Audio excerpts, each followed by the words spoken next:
Welcome to BS academy. এবার আমি নিয়ে এসেছি এবছরের এইচএস পরীক্ষা 2025-এ বায়োলজির ইউনিট 5 থেকে কি ধরনের 2 নম্বরের প্রশ্ন এবং এমসিকিউ এসিকিউ প্রশ্ন আসতে পারে বা আসার সম্ভাবনা প্রবল।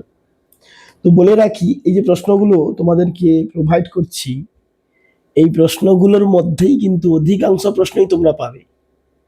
হ্যাঁ, এমসিকিউ এসএকিউ এই ধরনের প্রশ্নের মধ্যে যেগুলো দিচ্ছি বা এরপরে দেখতে পাবে, সেগুলো কিন্তু কমন থাকবেই।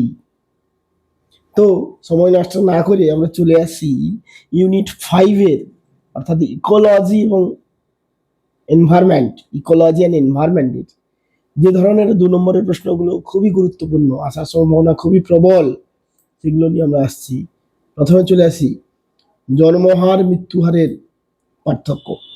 খুব গুরুত্বপূর্ণ প্রশ্ন, ভালো করে দেখে যান। স্পিসি ডাইভার্সিটি, জেনেটিক ডাইভার্সিটির পার্থক্য, এই দুটো প্রশ্ন ভালো করে দেখবে। রেড ডাটা বুক কি, হালকা পড়বে, এর গুরুত্বটা একটু দেখে রাখতে পারো। জৈব বিবর্ধন বা বায়োম্যাগনিফিকেশন কি, এটা একটু ভুল আছে। ক্রায়ো সংরক্ষণের উদাহরণ দেখে রাখবে, ক্রায়ো সংরক্ষণ কি উদাহরণ। এক্সিটু ইনসিটু সংরক্ষণের উদাহরণগুলো দেখবে, উদাহরণ থেকে প্রশ্ন আসে ভালোই, যে নিম্নলিখিত কোনটি এক্সিটু নয়, সংরক্ষণ নয়, বা নিম্নলিখিত কোনটি ইনসিটু সংরক্ষণ নয়। এই উদাহরণটা কিন্তু প্রচুর ইম্পর্টেন্ট, পার্থক্যটা হালকা দেখবে। আর্সেনিকোসিস কি, নর্মাল প্রশ্ন, মোটামুটি দেখবে। হ্যাবিটেট নিচের পার্থক্য, খুব গুরুত্বপূর্ণ প্রশ্ন, দারুণ ইম্পর্টেন্ট প্রশ্ন। জন্মহার মৃত্যুহার, স্পিসিস জেনেটিক ডাইভার্সিটির পার্থক্য, হ্যাবিটেট নিচ, ভালো করে দেখে রাখবে। এস এবং জি আকৃতির লেখচিত্রের পার্থক্য মোটামুটি দেখে রাখবে। ইউট্রোফিকেশনের সঙ্গে অ্যালগাল ব্লুমের সম্পর্ক হালকা দেখে রাখবে। ইউট্রোফিকেশনের প্রভাব দেখে রাখবে হালকা। যানবাহন দূষণ নিয়ন্ত্রণের 2টি উপায় কি, যে বিভিন্ন ধরনের যন্ত্র ব্যবহার করা হয়, একটু দেখবে। ক্যাটালাইটিক কনভার্টার, ইলেকট্রোস্ট্যাটিক প্রেসিপিটেটর, স্কাবার, এগুলো একটু দেখে রাখবে। ওই উপায় মানে এইগুলোই ব্যবহারের কথা বলা হচ্ছে। আলোকপ্রেমী আলোক বিদ্বেষী উদ্ভিদের পার্থক্য, অনেক সময় তোমাদের ইংলিশ টার্ম দিয়ে দেয়, হেলিওফাইট স্কিওফাইটের পার্থক্য, হ্যাঁ, এটা একটু দেখে রাখবে। আচ্ছা, একটোথাম পয়কিলোথামের মধ্যে পার্থক্য দেখে রাখবে। আর অসমো রেগুলেটর অসমো কনফার্মারের পার্থক্য। তবে যেখানে স্টার গুলো দেওয়া আছে সেগুলো কিন্তু একদম ছেড়ে যাবে না, আবারও বলছি। নেক্সট এবারে আমরা আসছি যেটা, সেটা হচ্ছে শর্ট টাইপ, এমসিকিউ এসএকিউ টাইপের যে প্রশ্নগুলো রয়েছে সেগুলো আমরা আসছি। তো চলে আসি আমরা, সরি, যেটা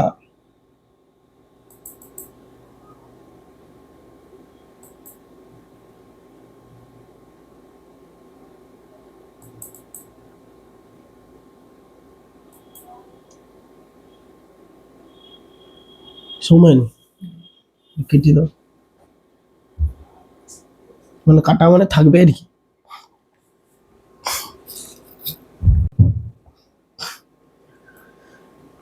এবার আমরা যেটা আসছি এমসিকিউ এসএকিউ এর প্রশ্ন। তোমরা এমনি জানো প্রশ্ন একটু বেশি পড়তে হবে, কারণ এমসিকিউ এসএকিউ 100% গ্যারেন্টি দেওয়া যায় না। তবুও আমি যে প্রশ্নগুলো রেখেছি একটু কষ্ট করে পড়ে যাবে, আশা করি এর মধ্যে সমস্ত প্রশ্ন পেয়ে যাওয়া উচিত। খুব লাখ খারাপ থাকলে একটা বাইরে যাবে। হ্যাঁ, তো প্রশ্ন জিপিপি এর আমরা আর একটা বলে দিই, এই প্রশ্নগুলো কিন্তু আমরা সলিউশনও করে যাব, খুব তাড়াতাড়ি করছি, একটু দেখে নেবে, যে বুঝতে পারবে না একটু ভালো করে, দরকার হলে 2-3 বার শুনে নেবে। জিপিপি এনপিপি সম্পর্ক, এনপিপি সমান জিপিপি মাইনাস আর। আর মানে জৈবনিক ক্রিয়ায় ব্যয়িত শক্তি, তোমাদের বইতে দেওয়া আছে আর মানে রেসপিরেশন। এখানে কিন্তু শুধুমাত্র আমরা রেসপিরেশনের মাধ্যমে শক্তি ব্যয় করি না, অন্যান্য হিট লস আছে, অন্যান্য বায়োলজিক্যাল অ্যাক্টিভিটি আছে। এখানে মনে রাখবে আর মানে জৈবনিক ক্রিয়ায় ব্যয়িত শক্তি। জন্মহার মৃত্যুহারের সূত্র একটু দেখে রাখবে।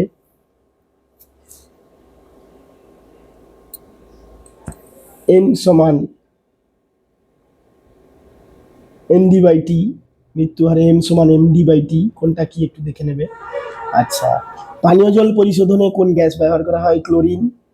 অ্যানাড্রোমাস ক্যাটাড্রোমাসের উদাহরণ, অ্যানাড্রোমাস, একটু মনে রাখবে, অ্যানাড্রোমাস মানে অ্যানা মানে অ্যানায়ন, মানে কোথায় আসছে, সমুদ্র থেকে অ্যানায়নের দিকে মানে কম লবণের দিকে আসছে ইলিশ। ক্যাটাড্রোমাস, ক্যাটাড্রোমাস মানে ক্যাটায়ন, মানে সমুদ্র থেকে, সরি নদী থেকে সমুদ্রে যাচ্ছে ইল। এরপর চলে আসি একটি গৌণ বায়ু দূষকের উদাহরণ pan. Montreal protocol, Kyoto protocol কি? এটা হচ্ছে মন্ট্রিল প্রোটোকল, যেটা ওজোন গ্যাসের উৎপাদনকে কমানোর জন্য একটা আন্তর্জাতিক চুক্তি, যাকে বলছি কি, হ্যাঁ, মন্ট্রিল প্রোটোকল। কিয়োটো প্রোটোকল কি? এটা দেখে রাখবে, যেটা হচ্ছে গ্রিন হাউস গ্যাসের উৎপাদনকে কমানোর জন্য একটা আন্তর্জাতিক চুক্তি। এরপর চলে আসছি একটি প্রধান এবং কৃত্রিম গ্রিন হাউস গ্যাসের নাম। প্রধান গ্রিন হাউস গ্যাস হচ্ছে CO2, কৃত্রিম যদি বলো সেখানে তোমরা ওটা তো CO2 বলা যাবে আমাদের, এটা প্রাকৃতিক হতো আর কি, সেটা মিথেন। এবার চলে আসি ওজোন হোল সৃষ্টিকারী গ্যাসের নাম, যেটা হচ্ছে CFC, প্রধান গ্যাস। বাস্তুতান্ত্রিক পিরামিডের প্রবক্তাকে Charles Elton. Alpha beta gamma diversity কাকে বলে? একটা বসতি স্থানে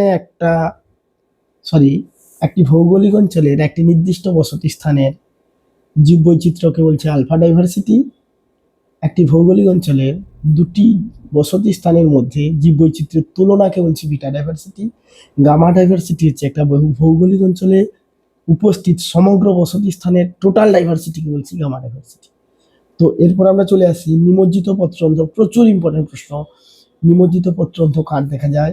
এটা মনে রাখবেন, নিমজ্জিত পত্ররন্ধ্র দেখা যায় হ্যালোফাইট এবং জেরোফাইট। একটি অসম্পূর্ণ বাস্তুতন্ত্রের উদাহরণ গুহা। স্থায়ী বাস্তুতন্ত্র, আদর্শ বাস্তুতন্ত্র হচ্ছে পুকুরের বাস্তুতন্ত্র, স্থায়ী বাস্তুতন্ত্র সমুদ্রের বাস্তুতন্ত্র, অস্থায়ী বাস্তুতন্ত্র অ্যাকোয়ারিয়ামের বাস্তুতন্ত্র। এবার বলছি ইমিগ্রেশন। এমিগ্রেশন কি? এটা মাঝে মাঝে দেয়। ইমিগ্রেশন দেখো আই দেওয়া আছে, আই মানে ইন মনে রাখবে, তাহলে বাইর থেকে কোনো একটা পপুলেশনে জীবের প্রবেশকে বলছে ইমিগ্রেশন। আর একটা পপুলেশন থেকে জীব যখন বেরিয়ে যাবে, দেওয়া আছে দেখো, এক্সিট, ইমিগ্রেশন। এবারে বলছে plus plus, plus minus, plus zero, zero minus কোন ধরনের পপুলেশন ইন্টারঅ্যাকশনকে বোঝায়? তোমরা যে কমেন্সালিজম, মিউচুয়ালিজম পড়েছো, এগুলোর মধ্যেই বলছে। প্লাস প্লাস মানে হচ্ছে মিউচুয়ালিজম বা মিথজীবিতা, প্লাস মাইনাস হচ্ছে প্যারাসিটিজম, প্লাস প্লাস জিরো হচ্ছে কমেন্সালিজম, মাইনাস জিরো হচ্ছে অ্যামিনসালিজম। আচ্ছা, প্লাস প্লাসকে প্রোটোকোপারেশনও বলা যায়। আচ্ছা, এবারে চলে আসি আমরা প্রাথমিক গৌণ প্রগৌণ খাদকের উদাহরণগুলো দেখবে, মানে অনেক সময় দিয়ে দেয় কোনটা প্রাথমিক খাদক কোনটা গৌণ খাদক দেখবে। আচ্ছা, নেকটন কি? জলের উপরিতলে ভাসমান জীবেদের মেন নেকটন বলি। তলদেশে বসবাসকারী জীবেদেরকে বেন্থস বলছি। নেকটনের উদাহরণ হচ্ছে চিংড়ি, আর বেন্থসের উদাহরণ পাবে শামুক, গুগলি। জুপ্লাঙ্কটন কি? জলে ভাসমানকারী আণুবীক্ষণিক জীবেদের জুপ্লাঙ্কটন বলি। জু মানে বুঝতেই পারছো, প্রাণী। ফাইটোপ্লাঙ্কটন জলে ভাসমানকারী আণুবীক্ষণিক উদ্ভিদকে বলছি ফাইটোপ্লাঙ্কটন। ফ্লোরা কাকে বলছি? একটা বসতি স্থানে বসবাসকারী সমগ্র উদ্ভিদ গোষ্ঠীকে বলছি ফ্লোরা। একটা বসতি স্থানে বসবাসকারী সমগ্র প্রাণী গোষ্ঠীকে বলছি কি, যে ফনা। ফনা মনে রাখবে, সাপের ফনা থাকে, হ্যাঁ এইভাবে মনে রেখে দেবে। নেক্সট আমরা চলে আসছি কি, যে হাইড্রোসিরি, জেরোসিরি, লিথোসিরি বলতে কি বোঝো? হাইড্রোসিরি, জেরোসিরি এবং লিথোসিরি বলতে কি বোঝো? হাইড্রোসিরি যেটা হচ্ছে তোমার কি, যে সাকসেশন যখন কোথায় শুরু হবে, পর্যাপ্ত আর্দ্রতাযুক্ত পরিবেশে শুরু হবে, তখন তাকে আমরা বলছি হাইড্রোসিটি, মানে জলজ পরিবেশে। জেরোসিটি মরু পরিবেশে শুরু হলে, আর পাথরের পরিবেশে শুরু হলে তখন তার হচ্ছে লিথোসিটি। লিথো মানে পাথর, আর জেরো মানে জেরোফাইট বলি না, মরু অঞ্চল। আচ্ছা, ল্যান্ডস্কেপ, বায়োস্ফিয়ার রিজার্ভ কি? আগের বারে বায়োম পড়ে গেছে, এই জন্য আমাদের এটা একটু দেখে রাখবে।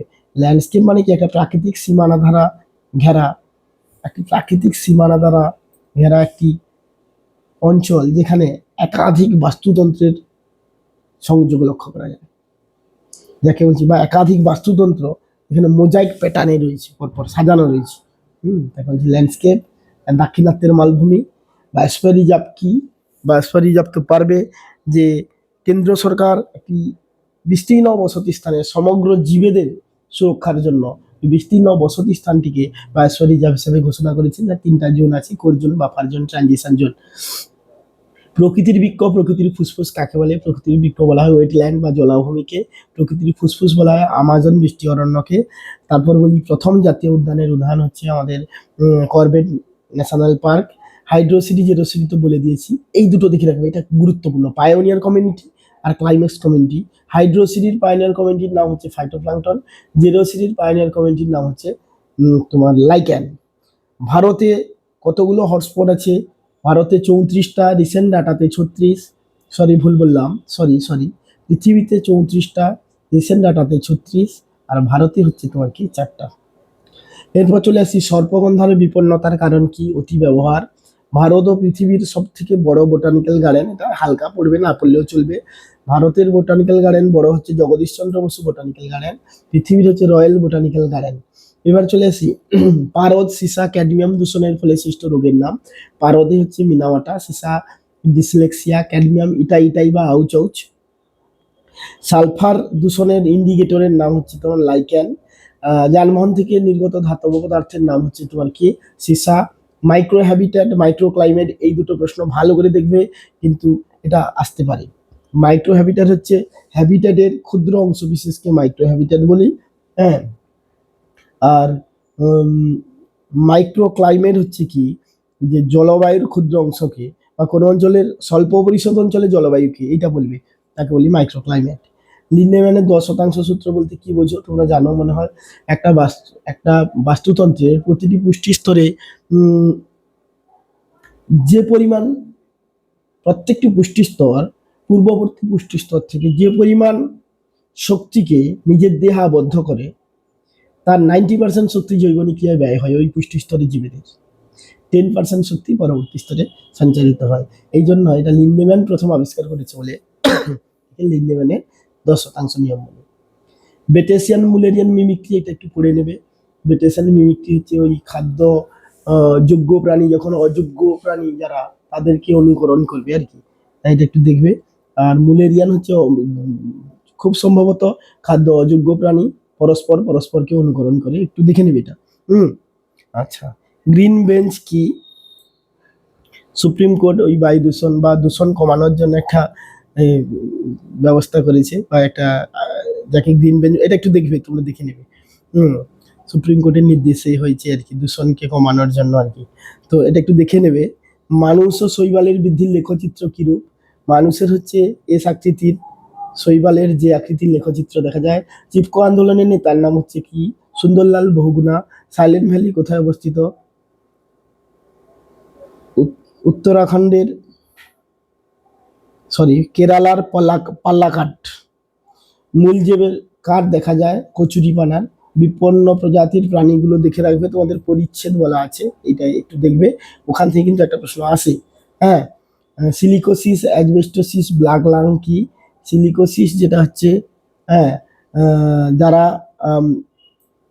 রং তৈরির কারখানায় কাজ করে তাদের সিলিকোসিস হয়। অ্যাসবেস্টোসিস, যারা অ্যাসবেস্টাস তৈরির কারখানায় কাজ করে তাদের যে রোগ হয় তাদের বলি অ্যাসবেস্টোসিস। কয়লা খনিতে যারা কাজ করে তাদের বলি ব্ল্যাক লাং বা অ্যানথ্রাকোসিস। আর বস্ত্র কারখানায় যারা কাজ করে তাদের বলি বিজনোসিস। তবে মনে রাখবে এগুলো কিন্তু অকুপেশনাল ডিজিজ, মানে পেশাতে সেই ধরনের রোগের আবির্ভাব ঘটে আর কি, হ্যাঁ। তারপর চলে আসি সব থেকে মন্থর জৈব ভূ রসায়ন চক্রের উদাহরণ হচ্ছে তোমার ফসফরাস চক্র। কোন চক্রের অন্তর্গত উপাদানগুলি সাধারণত কঠিন অবস্থায় থাকে? এটাও ফসফরাস চক্র। এগুলো হালকা দেখবে। বায়োস্ফিয়ার রিজার্ভ কোন সংস্থা দ্বারা পরিচালিত হয়? বায়োস্ফিয়ার রিজার্ভ হচ্ছে যে সংস্থা দ্বারা পরিচালিত হয় সেটা হচ্ছে ইউনেস্কো। এরপর চলে আসি পূর্ব হিমালয়ের একটি বিপন্ন প্রজাতির স্তন্যপায়ী প্রাণীর নাম হচ্ছে রেড পান্ডা। WWF এর প্রতীকী চিহ্ন হিসাবে ব্যবহার করা হয় কাকে? তোমরা জানো, তোমার জায়ান্ট পান্ডাকে। বহিরাগত প্রজাতির নাম লেখো যা অ্যালার্জি সৃষ্টি করে। পার্থেনিয়াম। বন্যপ্রাণীর ব্যবসার সঙ্গে যুক্ত সংস্থাটির নাম TRAFFIC। তারপর চলে আসি রামসার সম্মেলন কোন সংরক্ষণের সঙ্গে যুক্ত? ওয়েটল্যান্ড। বলগা হরিণ, গ্যাজেল, অ্যান্টিলোপ, চিতল হরিণ, কনিফেরাস বৃক্ষ কোথায় দেখা যায়? বলগা হরিণ তুন্দ্রা অঞ্চলে, চিতল হরিণ ও তুন্দ্রা অঞ্চলে, অ্যান্টিলোপ মরু অঞ্চলে, কনিফেরাস বৃক্ষ দেখা যায় তোমার ওটা কি হবে, সরল, না সরি, হ্যাঁ সরলবর্গীয় অরণ্যে। এরপর চলে আসি গ্যাজেল মরুবায়মে, আর এটা সরল দৈর্ঘ্য বায়মে। আচ্ছা, এরপর চলে আসি আমরা কি হিউমাস সমৃদ্ধ মৃত্তিকা দেখা যায় কোন স্তরে, ওটা একটু দেখে নেবে হালকা। টপ সয়েল কি, টপ সয়েল মানে যে কাকে বলে একটু দেখবে। স্ট্যান্ডিং টপ কি দেখে নেবে হালকা। কোন ধরনের উম, না হলে জিজ্ঞেস করলে আমি আলাদা করে বলে দেবো কোন ধরনের কোন ধরনের কোন ধরনের উদ্ভিদের নালিকা বান্ডিল দুর্বল ও যান্ত্রিক। হিউমাস সমৃদ্ধ মৃত্তিকা দেখা যায় কোন স্তরে, যেটা হচ্ছে তোমার ও হরাইজনে। এরপর টপসয়েল বলা হয় কোন হরাইজনকে, এটা হবে এ হরাইজন। স্ট্যান্ডিং ক্রপ কি, কোন একটি বসতি স্থানে বসবাসকারী টোটাল লিভিং অর্গানিজমকে বা জীবকে একত্রে বলা হয় বা জীবজ বস্তুকে একত্রে স্ট্যান্ডিং ক্রপ বলে। কোন ধরনের উদ্ভিদের নালিকা বান্ডিল দুর্বল যান্ত্রিক কলা অনুপস্থিত, এটা হবে তোমাদের হাইড্রোফাইট জলজ উদ্ভিদ। প্যাটাজিয়াম কি পারবে, বাদুড়ের আলনার পর্দাটা প্রসারিত হয়ে কি হয়েছে, বা আলনার যে পর্দা প্রসারিত হয়ে একটা চামড়ার মতো আস্তরণ সৃষ্টি করে, দেখে প্যাটাজিয়াম বলে। এটা একটু দেখে নেবে, এটা গুরুত্বপূর্ণ কিন্তু প্রচুর। উটের আরবিসি দেখতে কেমন, ডিম্বাকার নিউক্লিয়াস যুক্ত, অনেক বইতে কিন্তু বিহীন দেওয়া আছে, যুক্ত করবে। আচ্ছা, লেন্টিক লটিক এটা তো আগে হয়ে গেছে। আচ্ছা, এরপর চলে আসি একেসিস কি। একেসিস এটা হালকা দেখতে পারো, যে একেসিস মানে একটা বন্ধ্যাবসতি স্থানে আগত জীব ওই পরিবেশের সঙ্গে অভিযোজিত হয়ে যখন প্রজনন সক্ষম হবে তাকে ওই একেসিস বলে। পায়োনিয়ার ক্লাইমেক্স কমিউনিটি কি, যে কমিউনিটি দ্বারা কোনো অঞ্চলে সাকসেশন শুরু হয় তাকে বলি পায়োনিয়ার কমিউনিটি। যে জটিল কমিউনিটি দ্বারা কোনো অঞ্চলে সাকসেশন শেষ হয় তাকে বলি ক্লাইমেক্স কমিউনিটি। পায়োনিয়ারটা সরল হয়, ক্লাইমেক্সটা জটিল হয়। আর সিডি হচ্ছে জীবগোষ্ঠীর পর্যায়ক্রমিক মানে জীবগোষ্ঠীর পর্যায়ক্রমিক অবস্থাকে, মানে একটা জীব যখন অন্য জীব দ্বারা প্রতিস্থাপিত হচ্ছে এই প্রতিস্থাপনজনিত অবস্থাকে বলছি কি সিডি।